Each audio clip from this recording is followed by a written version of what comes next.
WWE held its penultimate edition of Saturday Night's Main Event last night in Salt Lake City, a show that was carried largely by good matches, nothing great, with a very underwhelming main event and a major announcement regarding John Cena's final opponent, and that is where I will begin.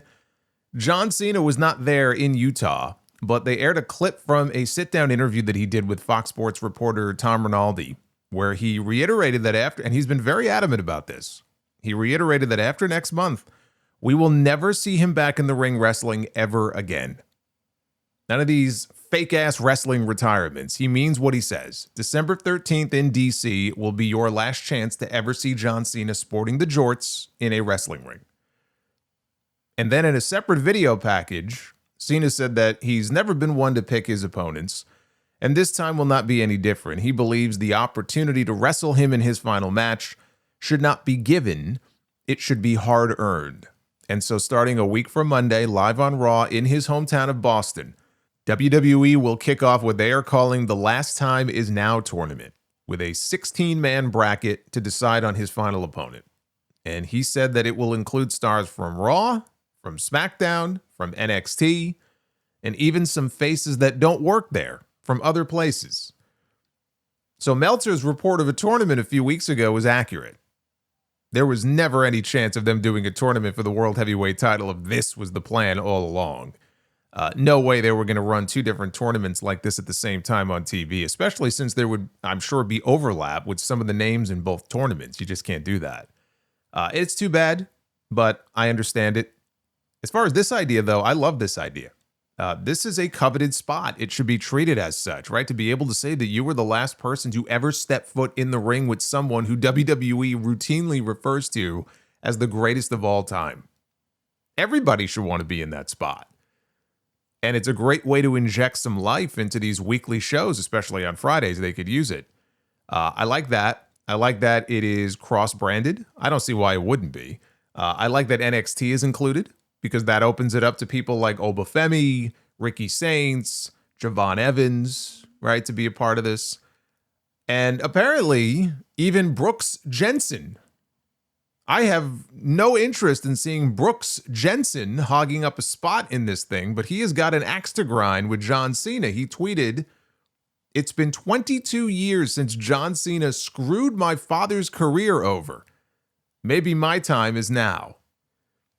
So if you don't know what this is in reference to, Brooks Jensen is the son of former WWE star Bull Buchanan. Bull Buchanan got a big character makeover after his days in the Truth Commission and then the Right to Censor. They sent him back, I think, to Ohio Valley for a while, and they repackaged him as John Cena's hype man when Cena was first starting his Doctor of Thugonomics gimmick. And Cena started calling him B squared, and he would always yell, "Booyah!" at the end of that, like fucking Shane McMahon.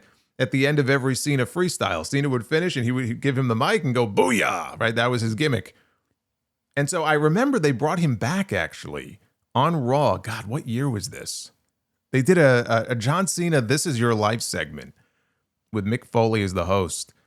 And they brought back Bull Buchanan, who went off on how he got fired, then his wife left him, and then he got rabies from a dog bite or something. I don't know, some nonsense. And he blamed Cena. He said John Cena ruined his life. So now I guess his son is taking up for dear old dad and looking for revenge. I think that pairing lasted like 2 months. They weren't together for very long. But yeah, I would say that of the 16 spots in this thing, we can do without wasting one on B Squared Jr. But the faces from other places, that makes this a lot more interesting. And obviously, people are immediately going to think of Adam Copeland. We are not getting another Cena Edge match, okay? I said this last night. There was talk that Copeland's contract with AEW may have expired in October. Again, I don't know where that started. I actually think it's next October that his contract might be up. But unless his deal very quietly expired, and it's hard to keep secrets like that in wrestling, okay? That would be a hell of a thing if that man's contract expired and nobody said anything about it. Tony Khan he's been asked about Copeland. He's already said he's out filming and he's looking forward to having him back on TV. Edge is not going to be in this tournament. right? We all know the wrestlers all get along between WWE and AEW. It's not a wrestler issue, okay? We know about the tribalism among the fan bases. And I mean, that's about as toxic as it gets and pathetic and just ridiculous.